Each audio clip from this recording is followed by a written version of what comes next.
ఇప్పటివరకు ఎవరైనా మన ఛానల్ని సబ్స్క్రైబ్ చేసుకోకపోతే ఇప్పుడే సబ్స్క్రైబ్ చేసుకోండి. పక్కన ఉన్న బెల్ ఐకాన్ క్లిక్ చేసి ఆల్లో పెట్టుకోండి.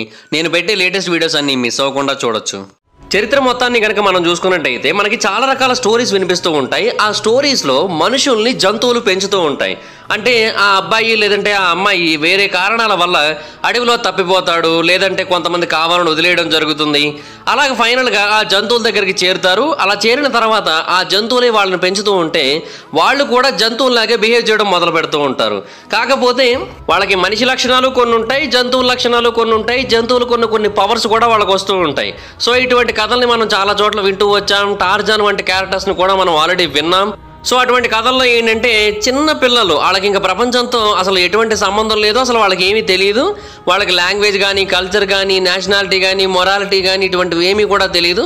సో ఆ టైంలో వాళ్ళు జంతువుల దగ్గరికి చేరుతారు అండ్ వాళ్ళతో కలిసి పెరుగుతూ ఉంటారు. సో ఫైనల్గా వాళ్ళ యొక్క మైండ్ సెట్లో కూడా జంతువుల యొక్క మైండ్ సెట్టే ఉంటుంది. అయితే ఎప్పుడు ఇలాగే ఎందుకు జరగాలి, కొంచెం డిఫరెంట్గా జరిగినట్టయితే ఎలా ఉంటుంది అన్న ఆలోచన చాలామందికి వస్తూ ఉంటుంది. అటువంటి ఆలోచన చాలామంది శాస్త్రవేత్తలకు కూడా వచ్చింది. అటువంటి ఒక శాస్త్రవేత్త ఒక ప్రయోగం చేశాడు. ఆ ప్రయోగం ఒక చైల్డ్ మీద, ఒక ఏప్ మీద చేశాడు. కాకపోతే ఈ ప్రయోగం ఏంటంటే మనుషులను తీసుకుని వెళ్ళి జంతువుల దగ్గర పెంచడం కాదు, జంతువునే తీసుకొని వచ్చి మనుషుల దగ్గర మనుషులతో సమానంగా పెంచినట్టయితే ఆ జంతువు కూడా మనిషిలాగే మారుతుందా, మనిషిలాగే బిహేవ్ చేయడం మొదలు పెడుతుందా? ఇది ఆ ప్రయోగం యొక్క ముఖ్యమైన కాన్సెప్ట్. అండ్ ఈరోజు ఆ ఏపు గురించి, ఆ చైల్డ్ గురించి మనం పూర్తిగా తెలుసుకోబోతున్నాం. అలాగే ఆ ఎక్స్పెరిమెంట్లో వాళ్ళు చేసిన పనుల గురించి కూడా తెలుసుకోబోతున్నాం. సో ఇంకెందుకు late, let's get into the video. మన కథ 1930లో క్యూబాలోని ఆబ్రూ కాలనీ అనే ఒక ప్రాంతంలో మొదలవుతుంది. అక్కడ ఒక ఫిమేల్ చింపాంజీ ఇంకొక ఫిమేల్ చింపాంజీకి నవంబర్ 15న జన్మనిచ్చింది. ఆ బేబీ చింపాంజీని అండ్ దాని యొక్క తల్లిని, దాని యొక్క తండ్రిని, వీళ్ళందరినీ కూడా ఎర్కెస్ నేషనల్ ప్రైమేట్ రీసెర్చ్ సెంటర్కి డొనేట్ చేసేయడం జరిగింది. అది కూడా ఆ బేబీ చింపాంజీ పుట్టిన కొద్ది రోజులకే డొనేట్ చేసేయడం జరిగింది. ఆ రీసెర్చ్ సెంటర్కి హెడ్గా ఉన్న వ్యక్తి పేరు యూగెన్సిస్ట్ అయిన రాబర్ట్ ఎర్కేసీ. ఇతను ఆ ప్రాంతంలో చాలా రకాల మెడికల్ రీసెర్చ్లు చేస్తూ ఉంటాడు. మెయిన్గా సైకాలజీ మీద ఎక్కువగా చేస్తూ ఉంటాడు. ఆ బేబీ చింపాంజీకి అక్కడ గ్యువా అనే పేరు పెట్టారు. అండ్ ఫైనల్గా జూన్ 1931న ఆ బేబీ చింపాంజీని దాని యొక్క తల్లి కేజ్ నుంచి బలవంతంగా బయటకు తీసుకొని వచ్చి వేరే ఇంటికి పంపేశారు. అలా వేరే ఇంటికి పంపే టైంకి ఆ బేబీ చింపాంజీ యొక్క వయసు కేవలం 7.5 నెలలు మాత్రమే. అది కూడా ఒక కంపారిటివ్ ఎక్స్పెరిమెంట్ చేయడం కోసం పంపారు. ఆమె కొత్త ఫ్యామిలీ ఎవరిది అంటే సైంటిస్టులైన లూలా మరియు వింథ్రాప్ కెలాగ్. వీళ్ళిద్దరితో పాటుగా 10 నెలల వయసు ఉన్న వాళ్ళ కొడుకైన డొనాల్డ్. వీళ్ళు ముగ్గురు ఇప్పుడు ఆ బేబీ చింపాంజీ యొక్క కొత్త ఫ్యామిలీగా మారారు. సో తర్వాత ఏం జరిగిందో తెలుసుకోవడానికి ముందు అసలు కెలాగ్ యొక్క బ్యాక్గ్రౌండ్ గురించి కూడా మనం కొంచెం తెలుసుకోవాల్సి ఉంటుంది. అండ్ ఎందుకని ఈ యంగ్ చింపాంజీ వాళ్ళ దగ్గరికి చేరిందనే విషయాన్ని కూడా మనం తెలుసుకోవాల్సి ఉంటుంది. ఫ్రెండ్స్, మీరు ఎవరైనా స్టాక్ మార్కెట్లో ఇన్వెస్ట్ చేయాలనుకుంటున్నారా? స్టాక్ మార్కెట్లో మనీని ఇన్వెస్ట్ చేస్తూ ఎక్స్ట్రా ఇన్కమ్ని సంపాదించాలనుకుంటున్నారా? అయితే మీకు ఖచ్చితంగా ఒక డీమాట్ అకౌంట్ కావాలి. డీమాట్ అకౌంట్ని ఇవ్వడానికి ఇండియాలో చాలా కంపెనీస్ ఉన్నాయి, but angel one and Upstox is the best companies.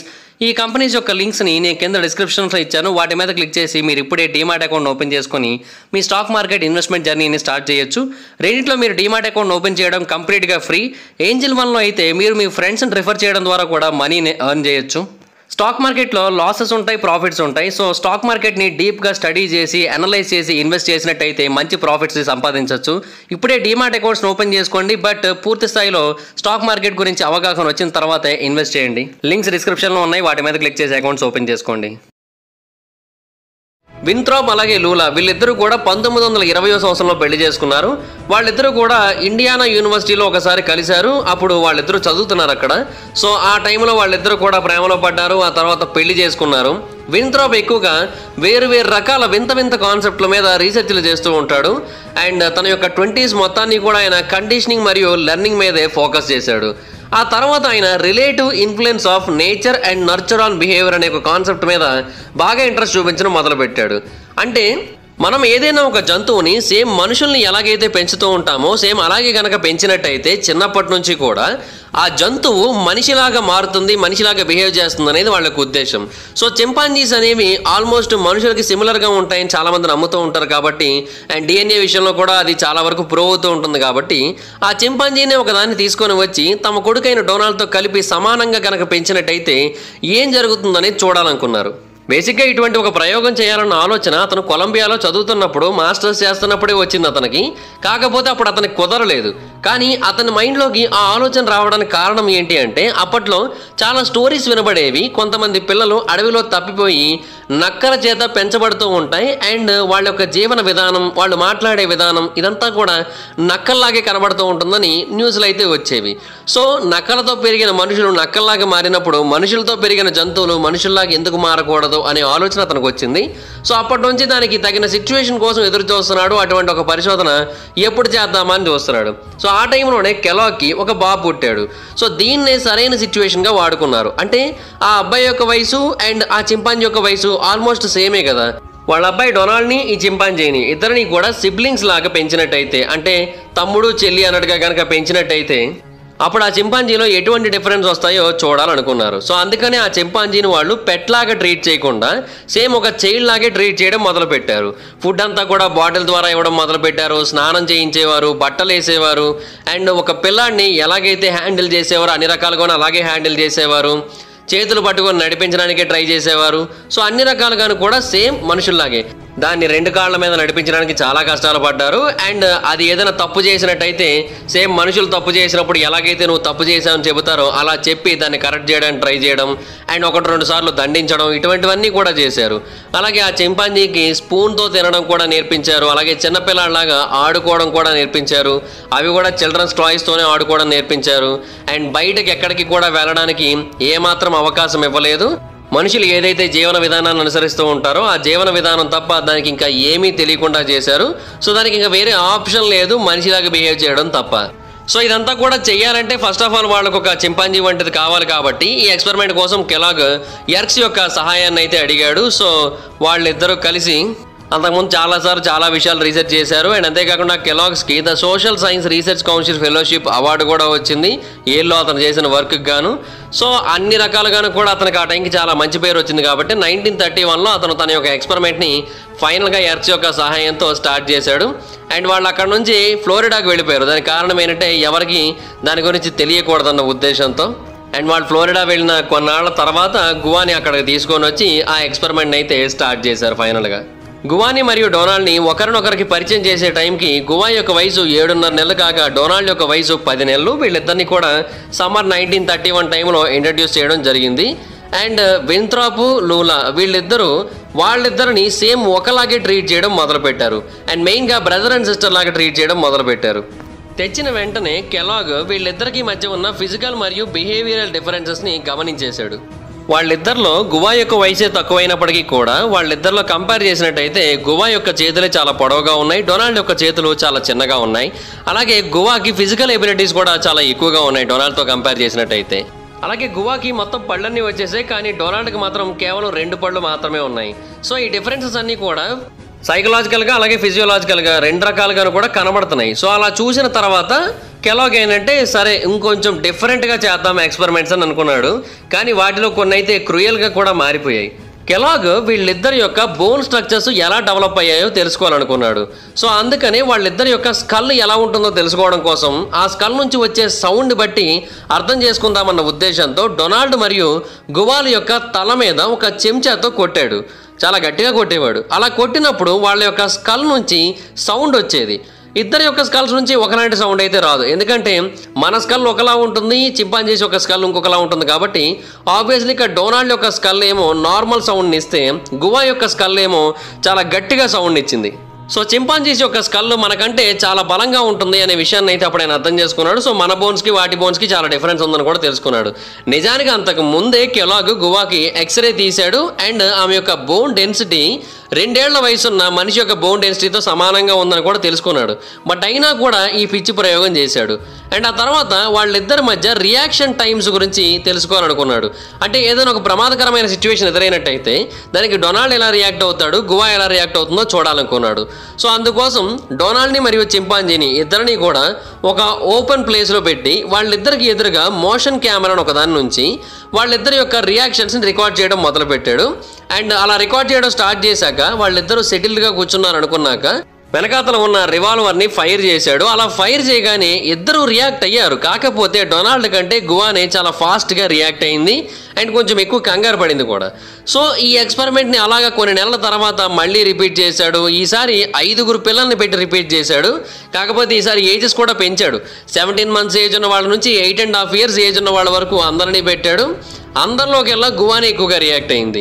అప్పుడు గువా యొక్క తెలివితేటలు ఆలోచన విధానం డొనాల్డ్తో ఈక్వల్ అవ్వాలన్నా, డొనాల్డ్ యొక్క తెలివితేటలు గువా యొక్క ఆలోచనలతో ఈక్వల్ అవ్వాలన్నా కూడా కొంచెం టైం పడుతుందని అతను అర్థం చేసుకున్నాడు. బేసిక్గా వీళ్ళిద్దరిని కూడా టెస్ట్ సబ్జెక్ట్స్ లాగే చూసేవారు. 2 జీవులని కానీ తన కొడుకు ఒక ఏ పని కానీ అసలు ఏమాత్రం ఉండేది కాదు. టెస్ట్ సబ్జెక్ట్స్ లాగే చూసేవాడు. వాళ్ళకి షెడ్యూల్ ఏంటంటే పొద్దున్న 7ంటికి లెగాలి, 7:30కి బ్రేక్ఫాస్ట్ అండ్ ఆ తర్వాత 9 వరకు కూడా అలాగ అక్కడే కూర్చుంటారు. ఆ తర్వాత 9ంటికి వాళ్ళిద్దరి మీద వేరు రకాల అబ్జర్వేషన్స్ చేసేవాళ్ళు, వేరు రకాల ట్రైనింగ్స్ ఇచ్చేవారు. కొన్నిసార్లు వాళ్ళని కార్ రైడ్స్లో బయటికి తీసుకొని వెళ్ళేవారు. ఇండోరు లేదంటే అవుట్డోర్ ఎక్కడో ఒక దగ్గర ఆడుకొని ఇచ్చేవారు. వాళ్ళకి ఫోటోలు తీసేవారు. లేదంటే ఖాళీగా ఉంటే వేరు ఎక్స్పెరిమెంట్లు చేసేవారు. ఆ తర్వాత 12ంటికి లంచ్ పెట్టేవారు. లంచ్ 12:15కి పూర్తి చేసేవారు. 12:15 నుంచి 1:30 వరకు వాళ్ళకి స్నానం చేయించేసి పడుకొని ఇచ్చేవారు. అండ్ ఆ తర్వాత 3:30కి లేపి వాళ్ళకు ఒక అరగంట గ్యాప్ ఇచ్చి మళ్ళీ ఎక్స్పెరిమెంట్స్, మళ్ళీ అబ్జర్వేషన్స్, మళ్ళీ ప్లే టైము, మళ్ళీ టెస్ట్లు ఇవన్నీ జరిగేవి. And 6ంటికి dinner పెట్టేసేవారు. 6:30కి మంచం మీద పడుకోబెట్టేసి నిద్రపుచ్చేవారు. అండ్ మళ్ళీ పొద్దున్న 7ంటికి లేగడం ఇలాగే ఉండేది. కాకపోతే అన్ని రోజులు ఇలా ఉండేది కాదు. ఎందుకంటే కొన్నిసార్లు కెలాగ్స్కి వేరు రకాల పనులు ఉంటాయి కాబట్టి అతను ఆ పనులకి అటెండ్ అవ్వడానికి వెళ్ళినప్పుడు మాత్రం అతనికి అది కుదిరేది కాదు. అండ్ ఆ ఎక్స్పెరిమెంట్ యొక్క ఇనీషియల్ 2 weeksలో గువా యొక్క రిఫ్లెక్స్ బిహేవియర్ కంటిన్యూస్గా రికార్డ్ అవుతూ వచ్చింది. సో అక్కడ ఒక ఇంట్రెస్టింగ్ బిహేవియర్ నోటీస్ చేశారు. అదేంటంటే ఆ చింపాంజీ తన యొక్క 2 కాళ్ళ మీద నుంచున్నప్పుడు బ్యాలెన్స్ చేసుకోవడంలో చాలా ఇబ్బందులకు గురవుతూ వచ్చేది. అండ్ ఎన్నిసార్లు ట్రై చేసినా కూడా కింద పడిపోతూ వచ్చేది. అండ్ 4 కాళ్ళ మీద నడుచుకుంటూ వెళ్ళేది. సో ఇక్కడ వాళ్ళకు కూడా అర్థమైంది అదేంటంటే ఆమె ఇంకా కంప్లీట్గా డెవలప్ కాలేదు. అలా డెవలప్ అయితేనే 2 కాళ్ళ మీద నుంచోవడం జరుగుతుందని అయితే వాళ్ళు అభిప్రాయపడ్డారు. అండ్ మరికొంతమంది ఏమంటున్నారంటే అది చింపాంజీ మనిషి కాదు కదా. సో చింపాంజీ మొదటి 7.5 నెలలు కూడా తన యొక్క తల్లి దగ్గర తండ్రి దగ్గర పెరిగింది. అండ్ వాళ్ళు ఎలా ఉంటున్నారో దాన్ని గమనించింది. దాని కారణంగా తన యొక్క మైండ్లో అది ఫిక్స్ అయిపోయి ఉంది, అదే తన జీవన విధానం అని.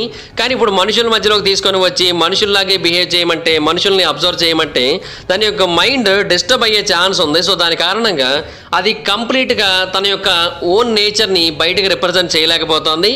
అలాగని మనలాగా ఉండలేకపోతుంది. సో ఇది దానికి చాలా ప్రాబ్లం అని కూడా చాలామంది అప్పట్లో అభిప్రాయపడ్డారు.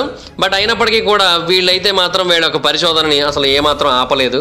వాకింగ్ విషయంలో తప్ప మిగతా వాటన్నిటిలోని కూడా చాలా ఫాస్ట్గానే ఉండేది. దాని యొక్క స్లీపింగ్ అరేంజ్మెంట్స్ ఏవైతే చేశారో వాటన్నిటికీ కూడా చాలా ఫాస్ట్గా అడాప్ట్ అయిపోయింది. సేమ్ దానికి కూడా మనుషుల్లాగే ఒక చిన్న బెడ్ వంటిది తయారు చేసి దానికి ఊచల వంటి వాటిని పెట్టి మధ్యలో చిన్న పరుపు పెట్టి దానికి ఒక కోటు వంటిది కూడా ఇచ్చి దానికి హ్యాపీగా పడుకొని ఇచ్చారు. కాకపోతే దానికి ఆ డ్రెస్ రాత్రిపూట ఒంటి మీద ఉండడం అంతగా నచ్చేది కాదు. అప్పుడప్పుడు మనకు కూడా రాత్రిపూట ఒంటి మీద షర్ట్ ఉండడం ఇలాంటివి ఉన్నప్పుడు చిరాకేస్తూ ఉంటుంది కదా సమ్మర్ టైంలో. సో అప్పుడు మనం కూడా షర్ట్ తీసేసినప్పుడు చాలా రిలాక్స్డ్గా ఫీల్ అవుతూ ఉంటాం. అలాగే మనుషుల్లో చిన్నపిల్లలు కూడా ఒంటి మీద బట్టలు తీసేసినప్పుడు చాలా హ్యాపీగా చాలా ఎంజాయింగ్గా ఫేస్ పెడుతూ ఉంటారు. అలాగే ఇది కూడా దీని ఒంటి మీద నుంచి డ్రెస్ తీసేసినప్పుడు చాలా హ్యాపీగా కనబడేది. నిద్రపోతున్నప్పుడు కూడా దాని యొక్క రియాక్షన్స్, దాని యొక్క క్యారెక్టరిస్టిక్స్ అన్నీ కూడా ఒక మనిషిలాగే కనబడేవి. అండ్ కొన్నిసార్లు దాన్ని ఎత్తుకోవడానికని పైకి తీసుకున్నప్పుడు అది చాలా హ్యాపీగా పైకి వచ్చేది. సో సేమ్ మనుషుల్లాగే బిహేవ్ చేయడం మొదలుపెట్టింది. అండ్ కొన్నిసార్లు మనం ఏదైనా అడుగుతుంటే దానికి తగ్గట్టుగా తలలు ఊపడం కూడా నేర్చుకుంది. సో బాగానే ఇంప్రూవ్ అయింది. అయితే మొదటి 2 నెలలు కూడా గువా ఎక్కువ పడుకుంది డొనాల్డ్ కంటే. అండ్ మెయిన్గా తిన్న తర్వాత ఇంకా ఎక్కువగా పడుకుండిపోయేది. కాకపోతే వయసు పెరుగుతున్న కొద్దీ అంతగా పడుకోవడం మానేసింది. రోజులో కేవలం ఒకసారి మాత్రమే నాప్ని తీసుకోవడం మొదలుపెట్టింది. కాకపోతే డొనాల్డ్ మాత్రం మధ్యాహ్నం పూట ఎక్కువ టైం పడుకోవడం మొదలుపెట్టాడు వయసు పెరుగుతున్న కొద్దీ. నైట్ టైం అయితే మాత్రం అసలు ఎటువంటి ఇష్యూస్ లేకుండా హ్యాపీగా పడుకుండిపోయేది. అండ్ ఇన్ఫ్యాక్ట్ కొన్నిసార్లు మనుషులు ఎలాగైతే పడుకుంటారో అలాగే వెళ్ళకిలా పడుకునేది, కాళ్ళు జాపుకొని పడుకునేది, ఇష్టం వచ్చినట్టు పడుకునేది. బట్ ఎక్స్పెరిమెంట్ అలా ముందుకు వెళ్తున్న టైంలో ఒక విషయాన్ని మాత్రం కెలాగ్స్ అబ్జర్వ్ చేశాడు. అదేంటి అంటే ఆ చింపాంజీ ఆ ఇంటికి దగ్గరలో ఉన్న ఒక చెట్టు మీద ఒక చిన్న గూడు వంటిదాన్ని అరేంజ్ చేసుకుంది. బేసిక్గా చింపాంజీస్ అన్నీ కూడా చెట్ల మీద అప్పుడప్పుడు ఇలా చేసుకుంటూ ఉంటాయి. మెయిన్గా అడవిలో ఉన్నప్పుడు చేస్తూ ఉంటాయి. సో దాన్ని ఇది అలవాటు చేసుకొని అలాగే చేసింది. సో ఇంకా దాని యొక్క బిహేవియర్ మారలేదు అనే విషయాన్ని అయితే వీళ్ళు అర్థం చేసుకున్నారు. అయితే ఆ ఎక్స్పెరిమెంట్లో ఫిజికల్ ఎక్స్పెరిమెంట్స్ కూడా చాలా ఎక్కువగా జరిగేవి కాబట్టి డొనాల్డ్ మరియు గువా వీళ్ళిద్దరితోని కూడా నడిపించేవారు. కాకపోతే డొనాల్డ్కి ఏంటంటే వాకింగ్ ఎయిడ్ యొక్క సపోర్ట్ అయితే ఉండేది. ఎందుకు అంటే 10 నెలలు దాటేంత వరకు కూడా నార్మల్గా నడవలేరు హ్యూమన్ ఇన్ఫాంట్స్. దానివల్ల డొనాల్డ్కి అవన్నీ కూడా పెట్టి నడిపించేవారు. కాకపోతే ఏంటంటే గువా 2 కాళ్ళతో నడవలేకపోయినా 4 కాళ్ళతో అయితే నడవగలిగేది. కెలాగ్స్తో పాటుగా ఎటు వెళితే అటు వెళ్ళేది. అండ్ ఒక టాయ్ ఇచ్చేవాడు, ఆ టాయ్ని పట్టుకొని ఆడుకుంటూ ఉండేది. అండ్ ఆ తర్వాత కొద్ది రోజులకి గువా మనుషుల యొక్క వాకింగ్ని మిమిక్రీ చేయడం మొదలుపెట్టింది. అండ్ స్ట్రైట్ పోజ్లో కూడా ఉండడం మొదలుపెట్టింది. కాకపోతే ఏంటంటే ఎక్కువసేపు ఉండలేకపోయేది. అండ్ మెల్లిమెల్లిగా అది డొనాల్డ్ కంటే ఎక్కువ డెవలప్మెంట్ కూడా చూపించడం మొదలుపెట్టింది డొనాల్డ్ యొక్క ఏజ్కి వచ్చే టైంకి. అండ్ ఆ తర్వాత వాటి చుట్టూ ఉన్న ఎన్విరాన్మెంట్తో అవి ఎలా రియాక్ట్ అవుతాయి అనే విషయం మీద కూడా ఎక్కువగా రీసెర్చ్లు అయితే చేశారు. అండ్ స్టార్టింగ్ మంత్స్లో అయితే గువా వాళ్ళు ఏదైనా హ్యాట్ వంటి దాన్ని పెడితే పెట్టించుకోకపోయేది. కాకపోతే తర్వాత డొనాల్డ్ యొక్క తల మీద పెడితే దాన్ని తీసుకొని తన తల మీద పెట్టుకునేది. సో ఇలాగ వింతగా బిహేవ్ చేయడం మొదలుపెట్టింది. బట్ ఆ తర్వాత వాళ్ళు క్యాప్ ఇస్తే పెట్టుకోవడం మొదలుపెట్టింది. సో ఇలాంటివన్నీ కూడా మెల్లిమెల్లిగా నేర్చుకుంటూ వచ్చింది. కానీ వాళ్ళిద్దరూ ఒకటైతే అర్థం చేసుకున్నారు, అదేంటంటే స్టార్టింగ్ నుంచి కూడా డొనాల్డ్ మరియు గువా వీళ్ళిద్దరూ కూడా ఒకరి కంపెనీని ఒకరు ఎంజాయ్ చేయడం మొదలుపెట్టారు. అండ్ డొనాల్డ్ కూడా గువా నిజంగానే తన యొక్క ఓన్ సిస్టర్ అన్నట్టుగానే బిహేవ్ చేయడం మొదలుపెట్టాడు. అండ్ ఎక్స్పెరిమెంట్ ఇంకా ముందుకు వెళ్తున్న కొద్దీ డొనాల్డ్ కంటే గువా ఇంకా ఎక్కువగా డొనాల్డ్తో అటాచ్ అయిపోవడం మొదలుపెట్టింది. అండ్ అంతేకాకుండా ఇంకా తెలివిగా కూడా మారిపోవడం మొదలుపెట్టింది. డొనాల్డ్ ఎప్పుడైనా రూమ్లోకి ఎంటర్ అవుతున్నాడంటే ఇమీడియట్గా తన కోసం ఒక బొమ్మ తీసుకొని వెళ్ళి ఇచ్చేది. అండ్ డొనాల్డ్తో ఆడుతున్నప్పుడు చాలా ఎక్సైటింగ్గా కనబడేది. డొనాల్డ్ 2 కాళ్ళ మీద నుంచున్నప్పుడు తను కూడా నుంచోడానికి ట్రై చేసేది. డొనాల్డ్ కింద పడిపోతే తను పడిపోయేది. ఆ తర్వాత గువా ఏదైనా మిస్టేక్ చేసి బాధపడుతున్నట్టయితే డొనాల్డ్ తన దగ్గరికి వెళ్ళి తనను హగ్ చేసుకుని ఓదార్చేవాడు. ఇది కూడా గువాకి చాలా బాగా నచ్చింది. అండ్ మెల్లిమెల్లిగా డొనాల్డ్ గువా యొక్క పేరుని పలకడం కూడా మొదలుపెట్టాడు. అండ్ ఆ తర్వాత ఒకరోజు మార్తా అనే ఒక అమ్మాయిని తీసుకొని వచ్చారు అక్కడికి. ఆ అమ్మాయి యొక్క వయసు కొంచెం ఎక్కువే, అమ్మాయి యొక్క వయసు 3.5 సంవత్సరాలు. కాకపోతే గువా ఆమెను కూడా హగ్ చేసుకొని ఆమె చేతులు పట్టుకొని కూడా తిరగడం మొదలుపెట్టింది. కాకపోతే తర్వాత గువా అబ్బాయిలకి మాత్రం చాలా దూరంగా ఉండడం మొదలుపెట్టింది. సో మనుషుల్లో అమ్మాయిలు ఎలాగైతే అబ్బాయిలకు దూరంగా ఉంటారో అలాగ దూరంగా ఉండడం మొదలుపెట్టింది. అండ్ సిగ్గుపడడం మొదలుపెట్టింది ప్రతిదానికి. అండ్ అంతేకాకుండా అబ్బాయిలు ఉన్నప్పుడు చాలా సైలెంట్గా ఉండడం మొదలుపెట్టింది. సో చాలా డిఫరెంట్గా ఉండడం స్టార్ట్ చేసింది. మెయిన్గా అబ్బాయిలనే కాదు, అడల్ట్స్ ఎవరున్నా కూడా అందరితో ఇలాగే బిహేవ్ చేసేది, సిగ్గుపడుతూ కొంచెం దూరంగా ఉండేది. సో గువా యొక్క యాక్షన్స్ అనేవి ఎప్పటికప్పుడు అందరినీ కూడా చాలా ఆశ్చర్యపరుస్తూ ఉండేవి. అయితే ఒకసారి ఏమైందంటే గువా పక్కింట్లో ఉన్న ఒక పిల్లితో చిన్న గొడవ పడింది. అంటే ఆ పిల్లి దీన్ని చూసి అరుస్తూ ఉంది. ఆ పిల్లిని గట్టిగా దెబ్బ కొట్టింది. అది సైలెంట్ అయిపోయింది. ఈ విషయాన్ని ఆ పిల్లి యొక్క ఓనర్ చూశాడు. అండ్ ఆ టైంలో కొంత ఇష్యూ కూడా జరిగింది. అలాగే ఎవరితో కుక్కపిల్ల ఒకసారి వీళ్ళ ఇంటి ముందుకు వచ్చి అరుస్తోంది. ఆ టైంలో గువా బయట ఉంది. గువా దాన్ని చూసి తను రోజు ఆడుకునే బొమ్మే అనుకుని ఆ కుక్కపిల్లని తనతో పాటుగా తీసుకొచ్చాడని భయపడింది. అయితే అప్పుడు ఆ కుక్కపిల్ల చాలా గట్టిగా అరిచింది. దాంతో గువా భయపడి దాన్ని వదిలేసింది. అప్పటి నుంచి వేరే జంతువుల్ని, ఈవెన్ కోళ్ళని, పిల్లుల్ని, పక్షుల్ని వీటిని చూసి కూడా గువా భయపడడం మొదలుపెట్టింది. మెల్లిగా గువాలో మనిషి లక్షణాలు అయితే బాగా పెరుగుతున్నాయి. ఏదైనా తప్పు చేసినట్టయితే గువా చాలా డిస్ట్రెస్డ్గా కనబడటం మొదలుపెట్టింది. అంతేకాకుండా ఎప్పుడైనా ఎవరైనా దాన్ని దూరంగా వదిలేశారు, దాన్ని పట్టించుకోవట్లేదు సరిగ్గా అని దానికి ఎప్పుడైనా అనిపించినట్టయితే ఎఫెక్షన్ కోసం మనుషుల దగ్గరికి చేయి చాచి వెళ్ళేది. అండ్ తనని ముద్దు పెట్టమని అడిగేది. అండ్ ఇవన్నీ కూడా చేస్తూ మనుషుల యొక్క ప్రేమ తనకు అర్థమైంది. అండ్ తను కూడా ఆ ప్రేమను కోరుకుంటున్నా అన్నట్టుగా వాళ్ళకి తెలియజేసింది. అయితే ఆ తర్వాత గువా ఇంకా ఎమోషనల్గా కనెక్ట్ అయిపోతూ మనుషులు చేసే చాలా పనులు చేయడం మొదలుపెట్టింది. డోర్స్ని ఓపెన్ చేయడం నేర్చేసుకుంది. అండ్ అంతేకాకుండా డోర్స్ దగ్గర ఆడుకోవడం, డోర్స్ని పట్టుకొని ఊగడం, ఇవన్నీ కూడా నేర్చేసుకుంది. అండ్ ఒక సంవత్సరానికి వచ్చేసరికి గువా లైట్ స్విచ్చెస్ని ఎలా కంట్రోల్ చేయాలనే విషయాన్ని కూడా తెలిసేసుకుంది.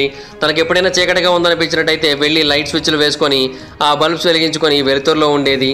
సో చాలా రకాల విషయాలు అయితే తెలిసిపోయాయి దానికి. తర్వాత కొన్ని ఆటల విషయంలో ట్రైనింగ్ ఇచ్చారు. కాకపోతే వాటి విషయంలో మాత్రం డొనాల్డే కొంచెం ముందు ఉండేవాడు. గువాకి అసలు ఏం అర్థమయ్యేది కాదు. సో డొనాల్డే గెలిచేవాడు ప్రతిసారి. కానీ గువా మాత్రం ఏం పట్టించుకోకుండా ఇష్టం వచ్చినట్టుగా ఆడుకుంటూ ఉండేది.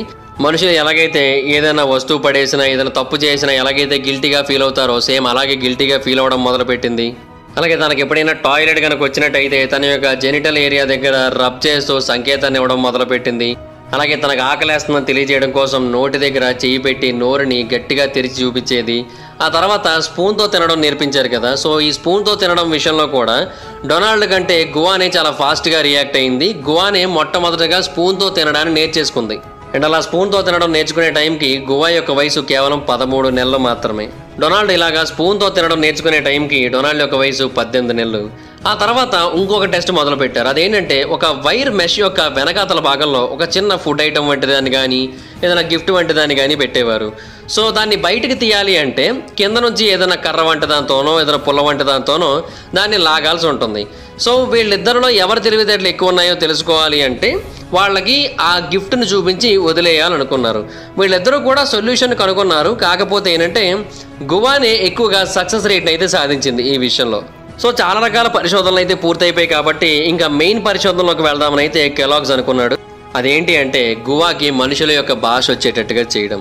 అంటే బేసిక్గా గువా మరియు డొనాల్డ్ వీళ్ళిద్దరూ కూడా డెవలప్ అవుతూ ఉన్నారు, బిహేవియర్స్ మార్చుకుంటూ ఉన్నారు, అంతవరకు బాగానే ఉంది. కాకపోతే గువా మనుషుల యొక్క లాంగ్వేజ్ని అడాప్ట్ చేసుకోగలదా? అది అప్పటి వరకు కేవలం ఫిజికల్ కమ్యూనికేషనే చేస్తూ ఉండేది. అంటే ఇందాక చెప్పినట్టుగా ఆకలిస్తేనేమో చేతిని నోటి వైపు చూపించేది, టాయిలెట్కి వెళ్ళాలంటేనేమో జెనిటల్ ఏరియాని చూపించేది. సో ఇలాగే ఉండేది తప్ప ఎప్పుడు కూడా వోకల్ కమ్యూనికేషన్ అయితే లేదు. అండ్ ఎప్పుడైనా ఏదైనా మాట్లాడాలి అనుకుంటే ఆ అంటూ ఉండేది తప్ప అంతకుమించి ఇంకేమీ చేసేది కాదు. ఈ విషయంలో డొనాల్డ్ కొంచెం ముందున్నాడు. డొనాల్డ్ అయితే మాట్లాడటం మొదలుపెట్టాడు అండ్ తన యొక్క ఎమోషన్స్ని నోటితో చెప్పడం మొదలుపెట్టాడు. కాకపోతే గువా మాత్రం వాటిలో ఫెయిల్ అయింది. అయితే ఇక్కడ మనం ఇంకొక విషయాన్ని కూడా అర్థం చేసుకోవాలి. అదేంటంటే డొనాల్డ్ తన యొక్క మాటల్ని బయటికి చెప్పగలుగుతున్నాడు, కానీ ఆ మాటల విషయంలో కూడా అతను చాలా తడబడుతున్నాడు. అంటే అతని మాటలు సరిగ్గా రావట్లేదు బయటికి, కేవలం కొన్ని విషయాలు మాత్రమే బయటికి చెప్తున్నాడు. దానికి కారణం ఏంటంటే తను పూర్తిగా గృహ నిర్బంధం అయిపోవడం. అంటే ఆ ఎక్స్పెరిమెంట్ కోసమని వాళ్ళిద్దరిని కూడా అక్కడే ఉంచారు, ఎక్కడా బయటికి తీసుకెళ్ళలేదు, బయట ప్రపంచంతో సంబంధం ఏమీ లేదు ఆ అబ్బాయికి. దాని కారణంగా కేవలం 6 పదాలను మాత్రమే చెప్పేవాడు, అంతకుమించి ఎక్కువగా చెప్పేవాడు కాదు. కాకపోతే ఈమెతో పోలిస్తే బెటరే కదా. అండ్ కొన్నిసార్లు కెలాగ్ డొనాల్డ్ ఇంకొక విషయాన్ని కూడా నోటీస్ చేశాడు. అదేంటంటే కుక్కలాగా అరుస్తూ కొన్ని ఎమోషన్స్ని తెలియజేయడం మొదలుపెట్టాడు.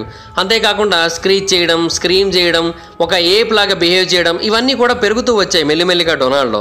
గువా ఏమో మాట్లాడలేకపోతుంది, కానీ ఆమె మనుషులు మాట్లాడుతున్న పదాలను కూడా చాలా త్వరగా నేర్చేసుకుంది. అంటే మనం చెబుతున్న వాటిని ఆమె అర్థం చేసేసుకొని దానికి తగ్గట్టుగా రియాక్ట్ అవ్వడం మొదలుపెట్టింది. మొదట్లో ఏదైనా ఒక కమాండ్ని గట్టిగా చెప్పినా మెల్లిగా చెప్పినా ఒకలాగే రిసీవ్ చేసుకునేది. బట్ ఆ తర్వాత ఆ కమాండ్స్ చెప్పిన విధానంలో ఉన్న డిఫరెన్స్ను కూడా అర్థం చేసుకుని దానికి తగ్గట్టు రియాక్ట్ అవ్వడం మొదలుపెట్టింది. మొదట్లో కేవలం నో, కిస్ ఈ 2 పదాలకి మాత్రమే ఎక్కువగా రియాక్ట్ అయ్యేది, కానీ తర్వాత 95 పదాలకి రియాక్ట్ అవ్వడం మొదలుపెట్టింది. అంటే చాలా బాగా నేర్చుకుంటుంది. అయితే డొనాల్డ్ మాత్రం ఈ విషయంలో చాలా స్లోగా ఉన్నాడు, కమాండ్స్ నేర్చుకోవట్లేదు. మరి దానికి కారణం ఏంటనేది వీళ్ళకైతే అర్థం కాలేదు.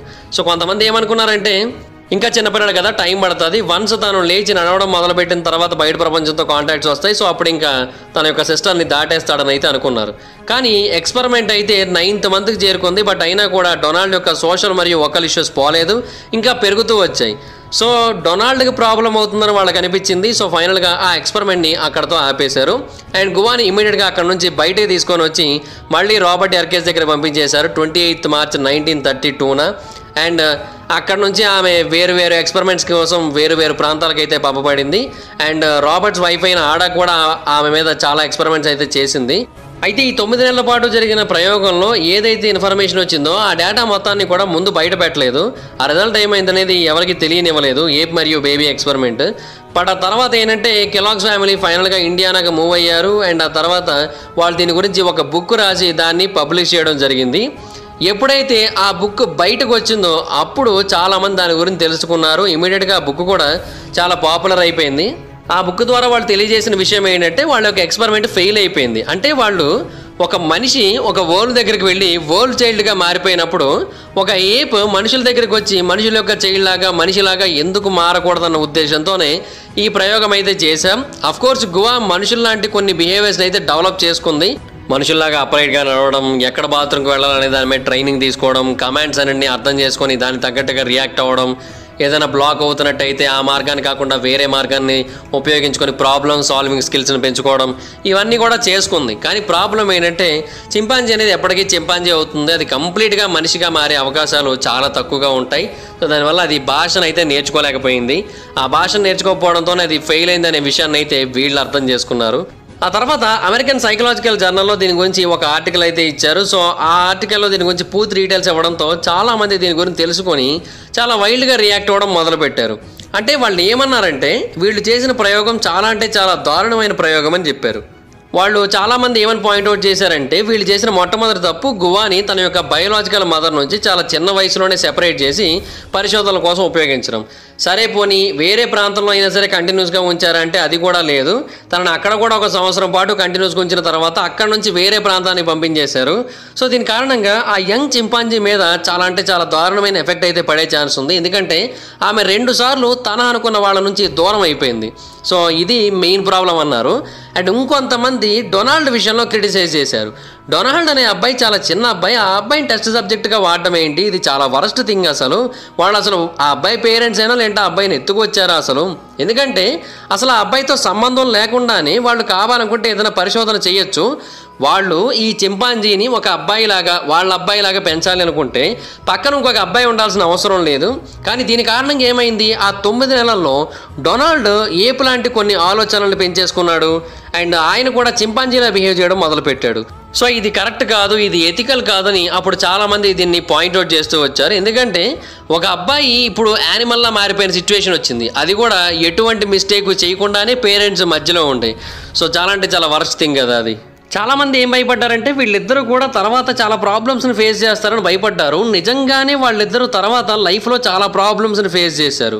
అండ్ ఫస్ట్గా గువాకి ప్రాబ్లం వచ్చింది December 21, 1933న కేవలం 3 ఏళ్ల వయసులోనే, అంటే ఈ ఎక్స్పెరిమెంట్ పూర్తయిన 1 సంవత్సరం తర్వాత గువా న్యూమోనియాతో చనిపోయింది. సో ఆ ప్రాబ్లం అప్పటి నుంచి కూడా తనకు వచ్చి ఉండొచ్చని చాలామంది అభిప్రాయపడుతున్నారు.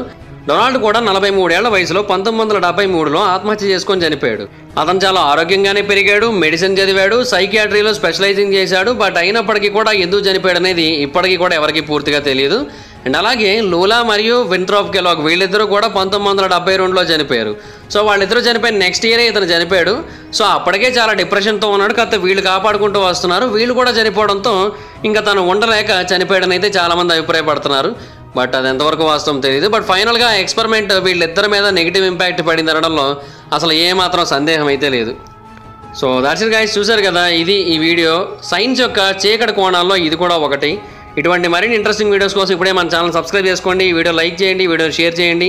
సబ్స్క్రైబ్ చేసుకున్నాక బెల్ ఐకాన్ క్లిక్ చేసి ఆల్లో పెట్టడం మాత్రం మర్చిపోవద్దు. ఒకవేళ మీరు డైరెక్ట్గా ఫాలో అవ్వాలనుకుంటే నా ఇన్స్టాగ్రామ్ ఐడి ఒక లింక్ కింద డిస్క్రిప్షన్లో ఉంటుంది, దాని మీద క్లిక్ చేసి మీరు ఫాలో అవ్వచ్చు. నేను ఇన్స్టాగ్రామ్లో వచ్చి జబర్దస్త్ మైదాన్ని సెర్చ్ చేసుకోవడం మీకు నన్ను ఫాలో అవ్వచ్చు. Thank you guys, bye bye. Friends, మీరు ఎవరైనా స్టాక్ మార్కెట్లో ఇన్వెస్ట్ చేయాలనుకుంటున్నారా? స్టాక్ మార్కెట్లో మనీని ఇన్వెస్ట్ చేస్తూ ఎక్స్ట్రా ఇన్కమ్ని సంపాదించాలనుకుంటున్నారా? అయితే మీకు ఖచ్చితంగా ఒక డీమాట్ అకౌంట్ కావాలి. డీమాట్ అకౌంట్ని ఇవ్వడానికి ఇండియాలో చాలా కంపెనీస్ ఉన్నాయి, but angel one and Upstox is the best companies. ఈ కంపెనీస్ యొక్క లింక్స్ని నేను కింద డిస్క్రిప్షన్లో ఇచ్చాను, వాటి మీద క్లిక్ చేసి మీరు ఇప్పుడే డీమాట్ అకౌంట్ ఓపెన్ చేసుకొని మీ స్టాక్ మార్కెట్ ఇన్వెస్ట్మెంట్ జర్నీని స్టార్ట్ చేయొచ్చు. రెండిట్లో మీరు డీమాట్ అకౌంట్ ఓపెన్ చేయడం కంప్లీట్గా ఫ్రీ. ఏంజిల్ వన్లో అయితే మీరు మీ ఫ్రెండ్స్ని రిఫర్ చేయడం ద్వారా కూడా మనీని ఎర్న్ చేయొచ్చు. స్టాక్ మార్కెట్లో లాసెస్ ఉంటాయి, ప్రాఫిట్స్ ఉంటాయి. సో స్టాక్ మార్కెట్ని డీప్గా స్టడీ చేసి అనలైజ్ చేసి ఇన్వెస్ట్ చేసినట్టయితే మంచి ప్రాఫిట్స్ సంపాదించవచ్చు. ఇప్పుడే డీమాట్ అకౌంట్స్ని ఓపెన్ చేసుకోండి, బట్ పూర్తి స్థాయిలో స్టాక్ మార్కెట్ గురించి అవగాహన వచ్చిన తర్వాతే ఇన్వెస్ట్ చేయండి. లింక్స్ డిస్క్రిప్షన్లో ఉన్నాయి, వాటి మీద క్లిక్ చేసి అకౌంట్స్ ఓపెన్ చేసుకోండి.